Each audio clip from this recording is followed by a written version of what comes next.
The need for secrecy does not necessarily imply conspiracy. Very important legislation of any kind cannot be drafted in public forum. Back in 1910, they called themselves the Jekyll Island Club. Collectively, members represented more than 1/6 the wealth of the entire world. So anxious were they to keep any knowledge of their meetings secure, they used code names even when talking to friends. "We're going to Jamaica," they would say, and those in the know would understand they were traveling to Jekyll Island. The immediate excuse was the money panic of 1907, which was engineered by Jacob Schiff and the Rockefellers to gain control of some corporations they were after. And so then they said, look, we've got another nationwide panic, we've got to have banking reform. The birth of the Federal Reserve System, we know, was at Jekyll Island, Georgia, in a secret meeting that took place that was attended by Senator Aldrich, who was the chairman of the Banking Committee, and whose son I knew, incidentally, Winthrop Aldrich, when he was chairman of the Chase Bank. The Aldrich Bill, as it was initially called, received such violent opposition from Democrats and reformers like William Jennings Bryan that despite avid lobbying by the monopoly men, the bill quickly went down to defeat. Once the Aldrich Bill flopped, the bankers immediately moved to Plan B. It didn't work from trying to push it through with Republicans, so they tried to push it through with Democrats. We had, in 1912, a very popular president, a Republican named William Howard Taft. The bankers needed Woodrow Wilson to sign this act into law. He did not have much charisma. He had not a chance against William Howard Taft. Teddy Roosevelt. He was an explosion upon the political scene. Dynamic, outspoken, warm, colorful, exciting, inspiring. And under the surface was a man of ideals. You could say that J.P. Morgan really owned Theodore Roosevelt. You see, his right-hand man, vice president of his bank in New York, George Perkins, lived at the White House. He was the liaison man with the president. And so they drug Theodore Roosevelt out of obscure retirement. Roosevelt formed the Bull Moose Party and split the Republican Party and elected Woodrow Wilson. That's the only way they could do it. Woodrow Wilson, immediately after his inauguration, called a special session of the Congress to do away with the protective tariff, which had been the thing that had built this country. The second thing that happened was that the income tax came in. And the final thing was the creation of the Federal Reserve, which took place in December, around the Christmas holidays in 1913, that put the cap on this whole revolution. Most of the senators had gone home for the Christmas holidays.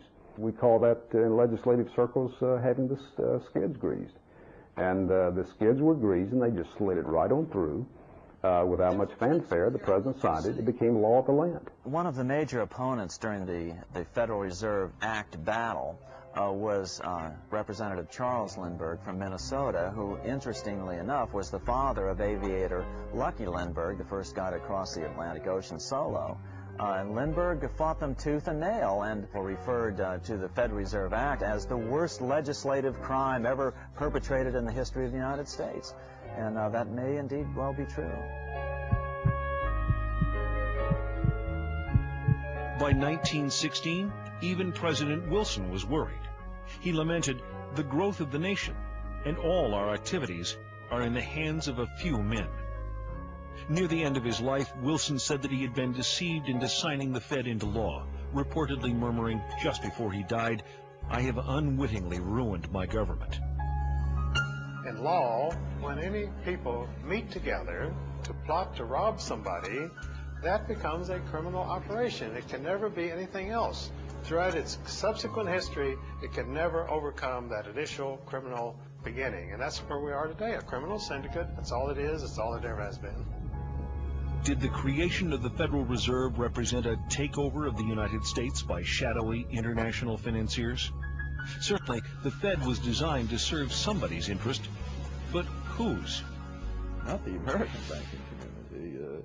It was the international banking community. The Morgans were an international family. The fortune had first been made in England.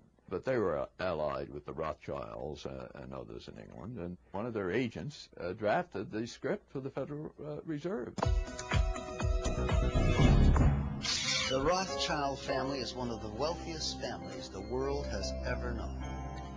By the early 1800s, they established themselves as the most important bankers in all Europe. By the end of the 19th century, they're said to control half the wealth of the world. As Rothschild biographer Derek Wilson explains, Rothschild critics have justification for their anxiety. The House of Rothschild is immensely more powerful than any financial empire that has ever preceded it, and it's able to control governments behind the scenes, secretly. Economic power, political power go hand in hand, and it's like Mayer Rothschild of the Rothschild banking family in Germany said, "Give me control of a nation's monetary system, and I care not who writes their laws." Nathan Rothschild in 1820 might have had more right to say that than any of his successors. The statement is more or less absurd. The Federal Reserve does not control the money supply. The Federal Reserve influences the money supply. To say that the Federal Reserve only influences the money supply is like saying a robber with a gun to your head is only influencing you to give him his money. And of course, if you give him your money, you may be spared your life, but here again, you don't have your money anymore. There has been, in the last 30 or 40 years, a much greater international flavor to the activities of the Fed because the banking system has become global. And you could no longer regulate the U.S. money supply by simply via the domestic Federal Reserve banks. The Federal Reserve controls the very heart of what's happening with money, because money answers everything. It's the one thing that everybody wants. And when you give a private institution a monopoly on the creation of this money, you vest total control in that institution. If you have the money, you can get any law passed you want. So who do you care whether Bill Clinton is president or who is senator from New Jersey? It doesn't make any difference because you write a check and you get another senator. One of the stickiest questions in this debate is this: just who owns the Federal Reserve? The City of London set the whole thing up. The Federal Reserve Bank of New York is principally owned by 5 merchant banks in London, chartered by the Bank of England. Perhaps England, which many have considered a political satellite of the United States in recent years, is really the one pulling the strings of international policy. It's not a matter of who owns the Fed, it's who controls it. The government has given the banks a monopoly, and then you see the Justice Department doing nothing about the bank mergers. A monopoly can only exist with government assistance, and they've given great assistance to the banking monopoly.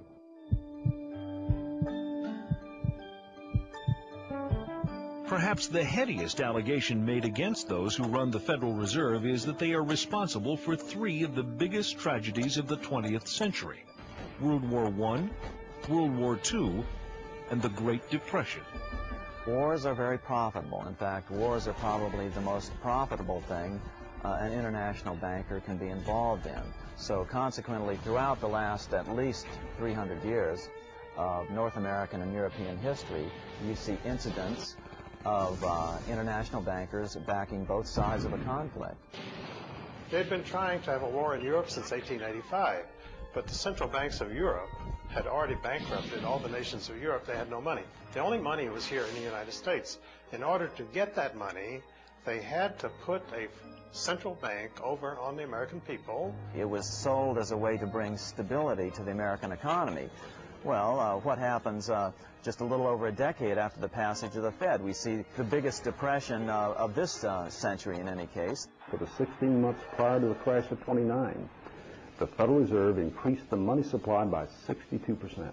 Now, what was happening back then? Much like it's happening today. People were buying and selling, pledging and borrowing, thinking the good times would never end. And then at the time of the crash, they pulled the plug on the money supply, and the people who had pledged their stocks, their bonds, their homes, their cars, everything, they pledged their savings accounts, they lost it all.